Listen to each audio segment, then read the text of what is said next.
Hey everybody, it's me Chris. I'm back over here in the kitchen. Today I'm going to show you a really easy way to make gravy that's pretty foolproof. And you know what? Thanksgiving's coming up, but I make gravy all year round. Jack likes it on his mashed potatoes and some other things, and he really likes the homemade version. But they do have some good store-bought options as well. But today I'm going to show you how to make a simple version, and you can make it your own, season it however you want. Let me show you what I got. All right, so let me show you what I got. So to make gravy, you got to start with a roux, which is basically what thickens the gravy. And so the ratio, and this is approximate, but it could change depending on your type of flour or type of butter you're using.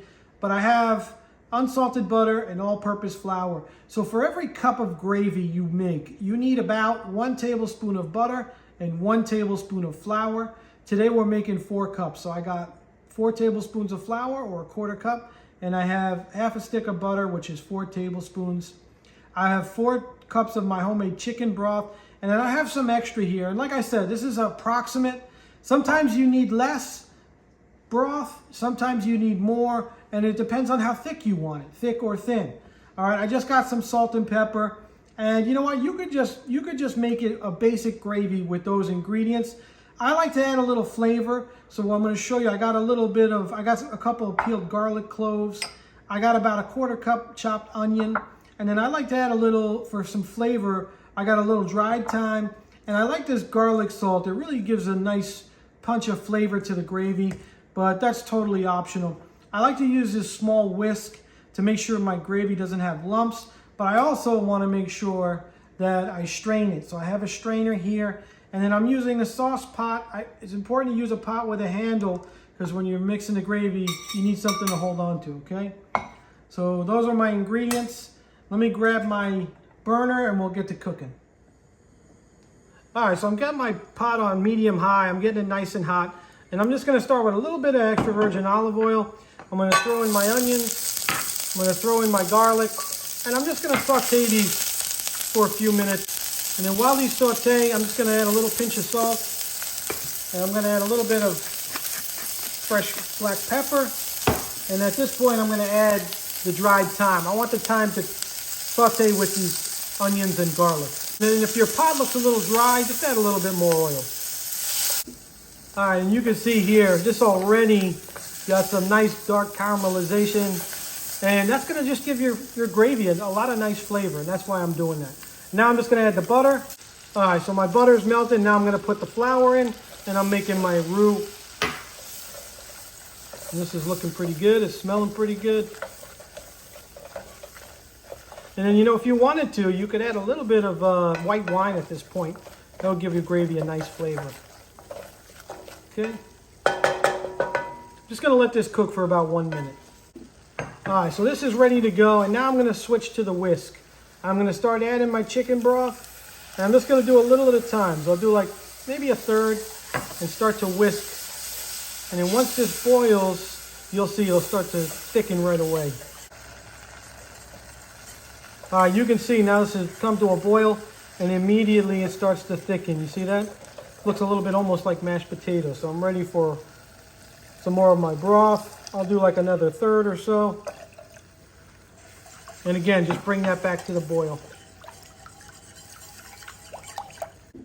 All right, so you're gonna keep stirring and whisking until this starts to thicken again for the second time. And you see how I just used my whisk to scrape the sides down a little bit. And this is looking pretty good. So once it thickens again, we can see where we're at and if we want to add some more broth, and just decide how thick we want to make it. All right, so this is at a boil, a nice boil again. So I'm gonna stir it again. And you see, I probably used 3 cups of the 4. And I mean, this is looking pretty thick, and it really is. It depends on how thick you like your gravy, if you want it thinner or thicker. But I definitely think we're gonna need probably a little bit more stock. Okay, and then I'm gonna whisk that in. And I just want to give this a taste now. And then what I want to do is, see, I got my spoon. I want to test for the thickness. You can see that. That's a pretty nice thickness. And I want to taste it for seasoning. Oh, wow. And it tastes really, really good. So what I'm going to do at this point is I'm going to add some more fresh cracked pepper. And that's a really important thing. That's what makes gravy, in my opinion, really taste like gravy. And then I'm just going to add a little bit of, just a little pinch of that garlic salt. All right. I'm going to let this simmer for a couple of minutes more, and then it should be done. If I want to add some more stock, I will, but we'll see how it looks.